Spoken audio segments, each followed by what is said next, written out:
Hi everyone, welcome back to another episode of Cover to Cover. You're here with Mo, Andrea, and Morgan. Happy Friday! So today we want to talk a little bit about repurposing books and adoring literature through your favorite hobbies, using literature to build the foundation of your artist statement, and how books have weathered through bans across the decades. And we also have an interview with a duo known as the Casserole Queen. Woo! Yay! So we're really excited about that, and they are here to help you brighten your dinner table. But let's kick off Friday with some very exciting news for fans of the wizarding world of Harry Potter. Guys, there has been some really exciting news circulating that Hermione would also be very excited about. The British Library in London will be featuring an exhibit which will run from October through February 2018 titled Harry Potter, A History of Magic. And there are 2 Harry Potter books set to release alongside the exhibit. The 2 books are being penned by the library's curating staff, though J.K. Rowling is having some involvement, as she works alongside the staff to ready the exhibition for the public. The books are called Harry Potter and the History of Magic, the book of the exhibition, and Harry Potter, A Journey Through a History of Magic. The book of the exhibition will include artifacts from the British Library and other collections around the world, plus exclusive manuscripts and sketches from the Harry Potter archive. A Journey Through a History of Magic will be more broadly focused and feature all facets of the history of magic, from alchemy to unicorns. You guys know I have already sent my husband a text message and told him we're going to London for this. I've already been saying we're going to go see Harry Potter and the Cursed Child, and so now we actually have a time frame. We have to go between October and February so that we can be a part of this. So everyone needs to book their tickets now. Yeah, so you can donate to my Kickstarter at... Like I've said, okay, Harry Potter is taking over the world, and okay, so apparently J.K. Rowling knows a little bit about alchemy and all of that, so I'm just imagining, like, her everyday life, like, she goes out into the public and she's just this, like, super fabulous creature, but then when she goes home, she's just got, like, this crystal ball, and she's, like, controlling the universe with her Harry Potter magic. She is a real-life alchemist because she turned paper into gold. That woman is rich, and we're going to continue to give her all of her money for forever, so that's where I'm at. Okay, so there are other ways that people are honoring literature outside of exhibits, and we think that that's super great. And art seems to be a really, really popular way to do so. There are lots of types of art one can create or collect that displays their love of literature, and repurposing old books is a great way to do so. One quick search on Pinterest will yield endless results of DIY projects utilizing books as decoration. However, some readers take their love of literature a little further. So Mike Hanlon is a devoted reader in Sarasota, Florida, who dedicates 5 hours a day to painting portraits of his favorite authors. His larger-than-life portraits have featured Zora Neale Hurston, Edgar Allan Poe, Oscar Wilde, and many more. He gets his inspiration from reading the author's texts and seeing other images of them in the world. He says he has no process, and when he dives into a new oil painting, the work develops through trial and error. His work is currently on display on the second story of the Selby Library in Sarasota. I love this. His portraits are so beautiful and intricately detailed, and we showed a couple images while we were talking through this story. And I love that he has no process. He's not a classically trained painter. He just kind of feels, the literature just moves through him and inspires him. See, I just don't know, like, how Oscar Wilde would feel about, like, his portrait being made after that one book he wrote. Yeah, they probably keep his in the attic and you don't look at it. It's not for viewing. 5 hours a day is a lot of time. Yeah, I agree. So I can leave in a couple hours because I've been here for a few days. And then you can go paint. Yeah, spend the rest of the day doing of your favorite books or authors or whoever. So if you guys do kind of art projects involving literature inspired by your favorite authors, let us know in the comments. We would love to see some I'd love to see it. And another amazing display of literature that we can look to is this amazing new replica of the Parthenon built entirely out of banned books. It's currently on display in Germany. Now, the Parthenon, which stands in Athens, Greece, is more than just an architectural relic. It's a symbol of democracy and free thought. So, conceptual artist Martha Minjan is honoring intellectual freedom with her massive artwork. Thousands of people around the world donated over 100,000 censored books that were personally meaningful to them. The books range from Einstein's The Foundation of General Theory of Relativity to Stephenie Meyer's Twilight series. The books were adhered to steel scaffolding and wrapped in plastic wrap for protection. The installation is up in Kassel, Germany through December 14th. At the end of the exhibit, people will be allowed to disassemble the replica and take the books home with them. So how do you guys feel about the protest of freedom by displaying banned books? So I think, first of all, this art project's really cool. But secondarily, do you think it's just like the thrift store and there's just like she got piles and piles of 50 Shades of Grey and she had to start turning them away? Like, no, we're good on 50 Shades. I think that's probably what happened. I think that one's banned in Malaysia. Oh, I'm sure it is. Yeah. It's so crazy, too, that really, you know, simple books that we wouldn't think would be crazy controversial have been banned around the world. Like, it's just interesting the facets of culture that people don't agree with.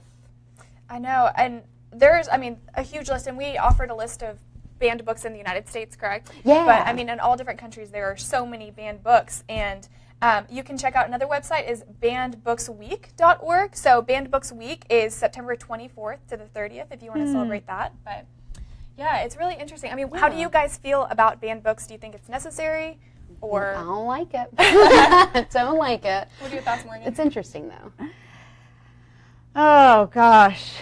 I understand it. I don't like it. But, you know, when we talk about books that our children should be reading, I don't know. And we've talked about the ethics of writing books. I'm not saying that I think we should ban books, but I get it. Just because you can write it, should you? Should you? Yeah. Yeah. It's really interesting because cultures are so different around the Yes. world. So it does, for their culture, sometimes make sense. But then again, I don't like censorship. So, like, couldn't they just not buy, they just don't stock those books? There's, like, an embargo on those books. But, like, do they have to be banned, per se? It just feels very, like, North Korea to me. I just like supply and demand. And if people don't want it, then it's not there. Plain and simple. That's fair. So, as you guys know, over the years, lots of books have been banned or censored all around the world, which is really interesting. But there's not really a good rhyme or reason for that. But the Library of Congress has created an exhibit that helps us focus on the books that have specifically been banned throughout United States history. And those books have helped shape America. Books That Shaped America features many amazing texts, and it spotlights some books that face scrutiny and challenges throughout the U.S. Among notable books in the list are The Adventures of Huckleberry Finn by Mark Twain, Beloved by Toni Morrison, and The Great Gatsby by F. Scott Fitzgerald. You can see a full list of frequently challenged books and banned books in the states on the American Library Association's website, which we will link to in our show notes. Yeah, so that's really just another example of books that have been banned throughout the U.S., which, why can't we read Huckleberry Finn? I don't know. It's So when I look at that list, I'm like, okay, that's a stupid list. So it makes me want to go back and say, no, forget everything I just said, but supply and demand. Yeah, Whatever. so there's that. So these conversations about banned books are still going on today. This is not old news. We especially see issues like that raised against books when it comes to assigned reading in public schools. Sauk Prairie School District has been in the news recently with just this issue. The Absolutely True Diary of a Part-Time Indian by Sherman Alexie was assigned as part of the school's 9th grade curriculum, and there was a lot of protest from parents who were upset about the bad language, sexual themes, and racism throughout the book. The school board took the complaints into consideration and recently ruled to keep the book as part of the curriculum. All members of the school board read the book to lead up to their vote. One member stated that in light of the empathy and compassion and the background of the character, while there is some challenging content in it, it's ultimately a good educational resource and a book that teaches some great lessons.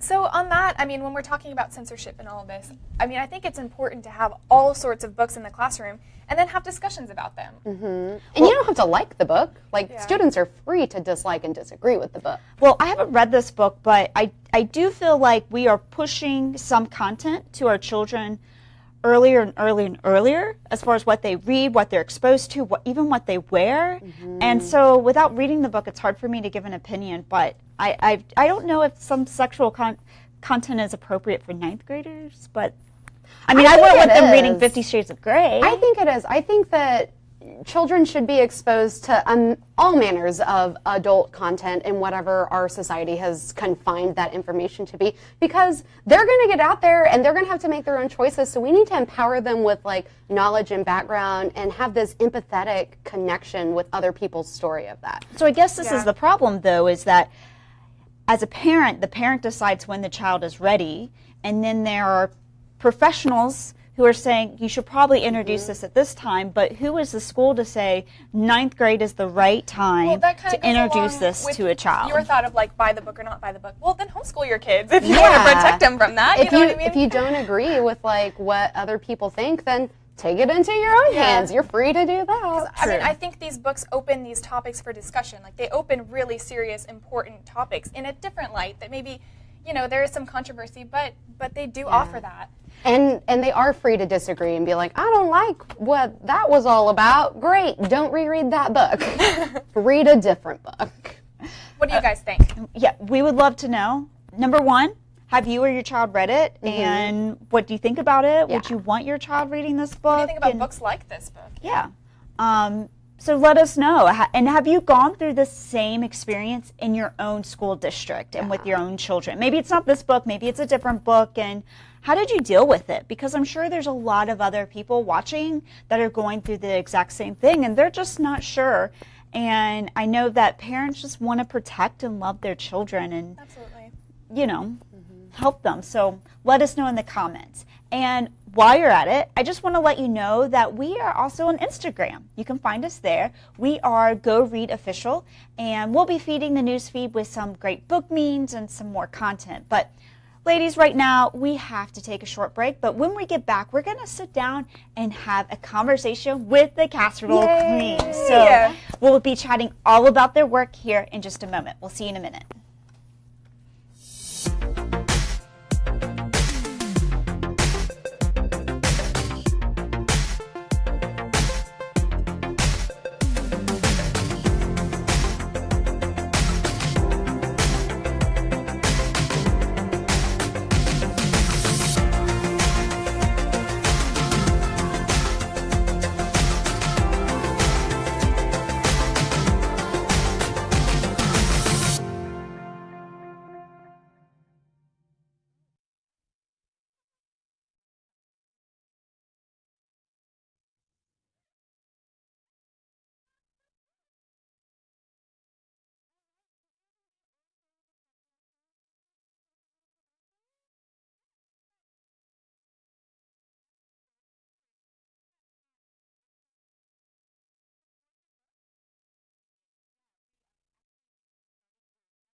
Culinary school. Crystal and I had worked together forever, and we had been out with some friends that evening, one evening, and had some cocktails, and I kind of pitched the idea of doing a casserole company because I had been home with my family. My mother made this amazing meal, but it was all casseroles, and so kind of stuck with me, and I pitched it, and Crystal was like, yeah, let's do it, but we never really kind of thought about it being. It was a way for us to hang out and drink wine. Oh, and that's really valid. That's really We're starting a We're already starting. We started last night.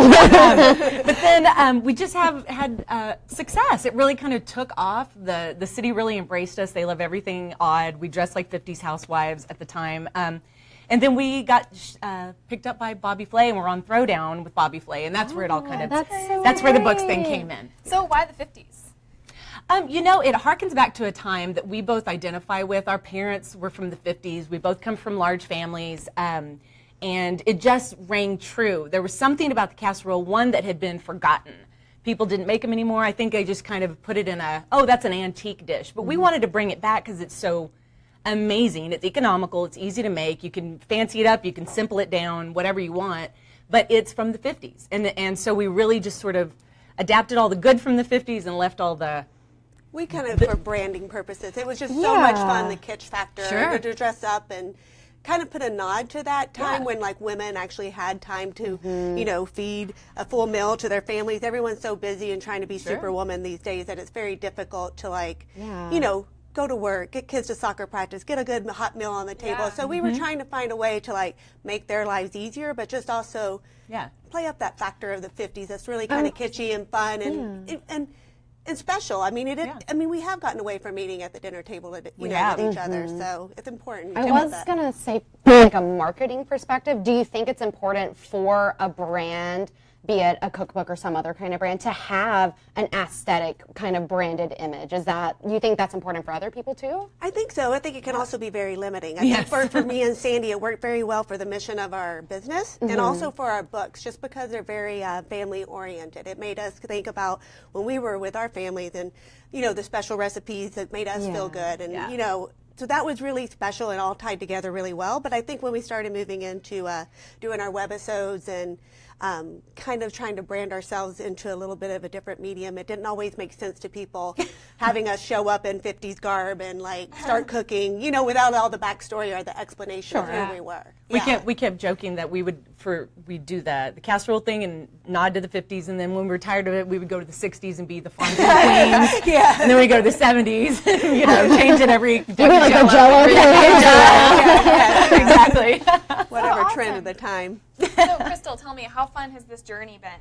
It's been amazing. I mean, to be able to do it with Sandy, we've always said it's like we make one complete person. I think it would be very difficult to do all of this by yourself, to be thrust into kind of touring and spotlight and, just not, and trying to run the business all at the same time. With having us to be together, we were able to balance that off, and it's just been really fun to be able to do it with my best friend. It's like be on the Today Show, meet Bobby Flay. Yeah. It's like and then we get to go back and go what? I know. See what we just did? That was awesome. I know. It's been an amazing journey, and we would never take, for granted what we were given. It's just a lot about luck, timing, because a lot of people are talented. It's just we're just more talented. Yeah. I mean, no, the right elements just fell into place, so we got to have a fun ride. So speaking of best friends, one of my best friends is a huge fan of y'all. So you guys have to say hi to Grace Hanks, and she's also sick this week, so you have to say hi. Grace what? Grace Hanks. Hi, Grace Hanks. Nashville, Tennessee. Shout out. Casserole Queens. Andrea was telling me that you make some of the casseroles. Good job. Write to us and tell you what you make, and let us know if you like it. Yeah. So you guys have written 2 books, and your first book was a New York Times bestseller, which amazing. Congratulations. This bad boy. The little sticker. That was so exciting. So precious.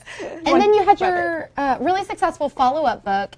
Do you guys think you're going to continue to write, co-write books together, or are you kind of reevaluating your trajectory? Well, we have taken a step back and trying to figure out, we put the business to rest, and then we have been focusing more on recipe development and testing, and we did a little stint with Women's Day magazine. We were an editor for 3 years, so it was contributing editor. So we've gotten to do so much amazing stuff. We still pinch ourselves all the time. But I think we would like to move out of casseroles. I mean, Sandy's a classically trained chef, and it's like the casseroles are fun, and they're obviously very dear and near to us. Sure. But I think moving forward, it might be nice to see if we could branch out on a different project. Something. Maybe you could be like the quinoa queen. Yeah. Or maybe we just do multiple things. You guys could just make queens. Excellent, Sandy. That has to be the new title of your next book. Just queen. I love it. All of it, queen of all. It'd be fun, cool. yeah. So do you guys think that following blogs is a really helpful thing for somebody who maybe wants to, what's a good place to start? You love food, you love to cook, and maybe you have some ideas, but do you guys have some follow this person, learn from them? What do you think? Oh, I think blogs are an excellent way for a new cook to go, because it's so visual as well. It's even with our cookbook, I mean, we're not a top chef and get a picture on every page, so it's we only have this little insert, and that's what probably the biggest feedback we got. It's I really need a picture to see if I'm making it right. So when you're following a blog, you get to go step by step and know exactly what you're doing, and I think it's open doors for many people. While we were out on book tour, we had such an opportunity to meet other authors all across, because we would do book festivals and we would do signings here and group stuff here, and so we had an opportunity to meet a lot of people, but one person that we found was Lisa Fain, who's homesick Texan, and she lives out in New York, and she's homesick for Texas, and so she writes this blog about Texas food, and she has this really great cookbooks and blogs stuff out there. But that would be somebody I would say follow, because she's very up to date on what's going on. She has a great voice. She's a James Beard winner. She's James Beard winner. She knows all the big people, but she's great. So we really love Lisa Fain. Awesome. So I have some friends, and they're amazing cooks, but they're a little too scared to delve into cookbook making. What kind of advice would you have for those people? To make a cookbook? Yeah. Yeah, I mean, it's interesting. It's always been a dream of mine to have a cookbook. And then Crystal really, I don't know that it was a dream of yours, but you've been so supportive, and it became a dream, but it wasn't something you grew up with. But I think when I became a cook, I was like, a cookbook would be amazing. Then when you get into it, you think, oh, it'd be kind of easy. It is really difficult to write a cookbook. Like, I mean, it just takes a lot of time, very specific, just know your food, take the time, test your recipes, do that. And before you kind of go in and write a book, because ours were turned around very quickly, and so we had very tight turnarounds, which we did, and the book is awesome. But I would say if you're gonna do it, like, just take a little bit more time before you kind of get in and get your recipes right. Yeah. Were there a lot of recipes that didn't make the cut? Yes. Yes. Yeah. That makes sense. Yeah. You guys also had a YouTube sort of channel that you were doing. Was it called Hungry? Hungry. Yes. Yeah. So I checked out some of those videos, and those were great. I especially loved your tomato soup, which was just a Bloody Mary. Yes. So that's like my Bloody kind Mary, of soup. But it got me thinking, did y'all take a lot of inspiration from Julia Child? I mean, she's a really funny person to watch who cooks. Do y'all enjoy her videos? Oh, We gosh. did, and I think that we also, the PBS, the two fat women. The two fat ladies. Yeah, Have they- y'all yeah, seen they're them? like- yeah. Yeah, they we were love a big them. inspiration. I think it's just because it's like the two of us. It's like it's a little unique because we have our banter and it's fun. Yeah. Well, and I love that it's not just cooking. Like, cooking's great. We want to see that information, but like that you're enjoyable to watch and you're funny and you have a personality, and it's not like, and here's the basil. Right. Like, that's so great. Do a lovely chiffon. So you guys should check out their YouTube channel, Hungry, or just get on YouTube and type in the Casserole Queens. There's lots of funny videos. We got all kinds of stuff out there. Yeah. Absolutely. And after this episode, we're going to have a flash sale of Make a Meal on GoRead.com, and we will right. have that link for you under the notes, and we'll tell you a little bit about that in just a second. Yeah, so I think that's so cool. What has been your favorite part of it? Do you enjoy like doing interviews and touring, or is your favorite part like in the kitchen recipe development? We are people. Yeah. We like can we tell. like we really enjoy the touring. We enjoy the book signings. We enjoy meeting people and kind of talking to people in person. And Like, the we really like demonstrations that. and things like that, and even interviews like this where we can have a conversation. I always thought it was funny how live television was actually more easy for me than Yes. like sitting and trying to just talk into a prompter and like be natural, you know. So it's much more fun, I think, to engage. Yeah, for sure. And we enjoy it. We really do. We enjoy the cooking, don't get me wrong. We love it. We love our wine. We like to hang out. But we enjoy talking to people. And you guys are precious. Look at your outfit. Like Love that you cute dressed up outfits today. Thank you. Oh, please take us with you to one of your lessons. Do you guys have a particular recipe from this book that we're going to flash sell that you could recommend? I do. Yeah, You go for do? it. Go cooking. Well, it's tomato season, right? So there's so many heirloom tomatoes and beautiful produce for you to grab right now. So So the there- Bloody Mary. the Bloody Mary, yes, that's a little separate. That's not in that book. But there's a tomato pie in here that's just very bright and delicious and herbaceous. It's just great. Yeah. Fresh, right from the farm, very Yeah. delicious, right And for the really season. super simple to put together. So. Awesome. Okay, we are We definitely need tomatoes on dinner night Today. Well, ladies, thank you so much for joining us Thank today. you for having us. We really appreciate Yeah, it. we really enjoyed having you guys on here. You're so fun. And so yeah, we enjoyed learning more about your books. And like I said, we're going to be having this book on flash sale. So they're making It's great. Yeah, 99 cents. That's crazy. crazy. For 19 minutes after this episode, click the link down below in the notes, in the comments, and get your copy for 99 cents right now. Yes, and you can follow these ladies on social media or find them on YouTube. They are at the Casserole Queen, so check them out and give them some love. And let us know in the comments if you guys have any go-to recipes of your own, or if you've had a chance to check out the Casserole Queens already. So thank you so much for joining you us guys for today. having us. Thanks, Yes. We hope everyone has an awesome weekend. I'm Mo. I'm Andrea. And Morgan is just off screen. She misses you already. Morgan says bye. All right. Well, we love you guys, and we will be back on Monday, July the 24th at 12 p.m. Eastern, 11 a.m. Central Time. Until then, keep reading, writing, and being awesome. I know we will. Bye. Thank you. Bye. Thank you guys so much. Thanks, y'all.